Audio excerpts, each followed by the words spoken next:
തുടങ്ങിയാൽ പിന്നെ തിന്നാൻ പറ്റില്ല. ചിലർ പറയും വാങ്ങാണ്ട് കഴിഞ്ഞോട്ടെ എന്ന് തരും. അത് പറ്റില്ല. തുടങ്ങിയ ഉടനെ നിർത്തും.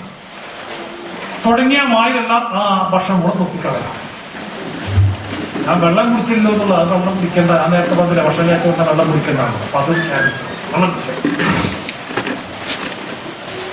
കട്ടൻ ചായ കുടിക്കാൻ പറ്റത്തില്ല. ആ ഉള്ള ഭക്ഷണത്തിൽ ഉപ്പിക്കറിഞ്ഞ് ഉടനെ നോമ്പായി.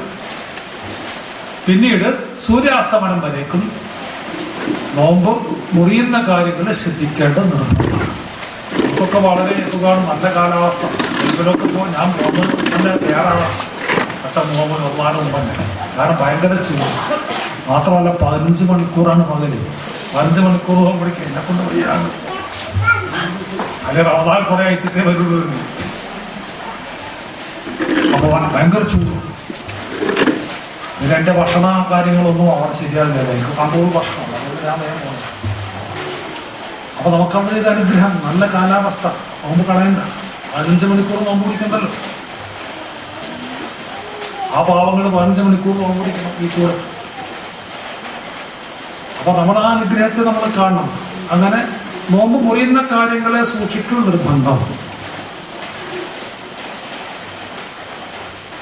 നോമ്പ് മുറിയുന്ന കാര്യങ്ങൾ എന്തൊക്കെയാണ്? തുറക്കപ്പെട്ട ദ്വാരങ്ങളിലൂടെ ഉള്ളിലേക്ക് എന്തെങ്കിലും കയറുക. അപ്പൊ നോമ്പ് തുറക്കപ്പെട്ട ചെവി, മൂക്ക്, വായി പോലത്തെ മലദ്വാരം, ഗുഹ്യദ്വാരങ്ങൾ, ഇതിലൊക്കെ എന്തെങ്കിലും ഉള്ളിലേക്ക് കയറിയാൽ ഉടനെ നോമ്പ് മുറിയും.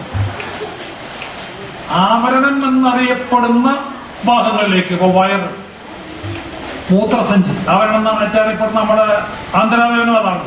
അതുപോലെ തലയോട്ടി, വയറ്, മൂത്രസഞ്ചി, കൊടല്, ആമാശയം, ഇതുപോലെ ആവരണം എന്നറിയപ്പെടുന്ന നമ്മുടെ ആന്തരാവയവങ്ങളിലേക്ക് എന്തെങ്കിലും വസ്തുക്കൾ തുളച്ച് കയറ്റുന്നത് കൊണ്ട് നോമ്പ് മുറിയും.